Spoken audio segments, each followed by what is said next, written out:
Major financial institutions have teetered on the edge of collapse, and some have failed. As uncertainty has grown, many banks have restricted lending. Credit markets have frozen, and families and businesses have found it harder to borrow money. We are in the midst of a serious financial crisis, and the federal government is responding with decisive action. So I propose that the federal government reduce the risk posed by these troubled assets and supply urgently needed money so banks and other financial institutions can avoid collapse and resume lending. This rescue effort is not aimed at preserving any individual company or industry. It is aimed at preserving America's overall economy. In January issue, the bailout was far bigger than the Federal Reserve let the public or even members of Congress know at the time.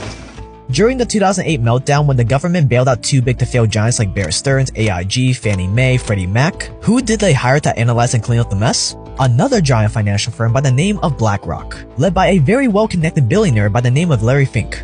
BlackRock was awarded these key government contracts to help with the meltdown with no competitive bidding while being enveloped in secrecy.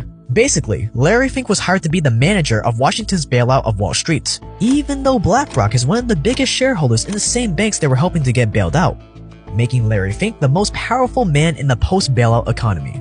Fast forward to the 2020 pandemic.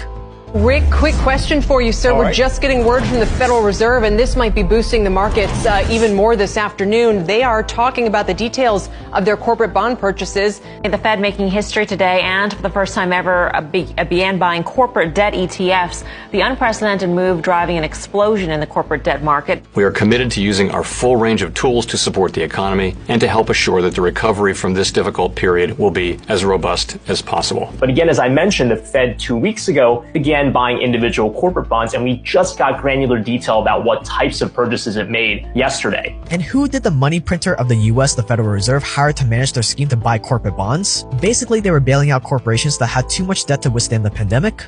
You guessed it, they went right back to BlackRock.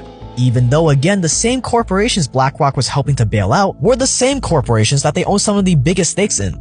Keep in mind, though, these are just the top 10 holdings. The whole list, which the Fed has published on the New York Fed website, includes 794 companies. So yes, these are just the top 10 by holdings, but there are hundreds of other companies that could be part of the Fed's portfolio as well.